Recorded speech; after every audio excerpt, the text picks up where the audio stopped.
মাদারীপুর জেলার শিবচরে দুর্বৃত্তদের দেয়া আগুনে পুড়ে গেছে একটি বেসরকারি প্রাথমিক বিদ্যালয়ের টিনশেড ঘর। শিবচর উপজেলার দত্তপাড়া ইউনিয়নের চর বাঁচামারা খলিফাকান্দি গ্রামে এ ঘটনাটি ঘটে।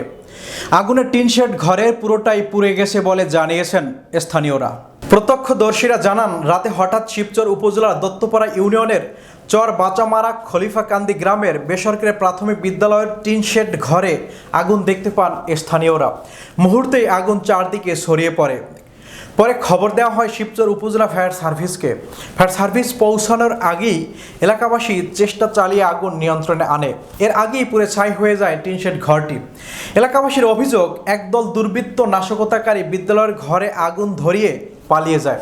শিবচর ফায়ার সার্ভিসের পরিদর্শক তপন কুমার ঘোষ বলেন, ফায়ার সার্ভিস পৌঁছানোর আগেই আগুন নিভে যায়। পরে মাঝপথ থেকে ফায়ার সার্ভিসের গাড়ি ফেরত আসে। শিবচর উপজেলা প্রাথমিক শিক্ষা কর্মকর্তা উত্তম কুমার সরকার বলেন, এটি একটি পরিত্যক্ত টিনশেড ঘর, সরকারি তালিকাভুক্ত কোনো প্রাথমিক বিদ্যালয় নয়। এই টিনশেড ঘরে গ্রামের পাঠশালার মতো কার্যক্রম চলত।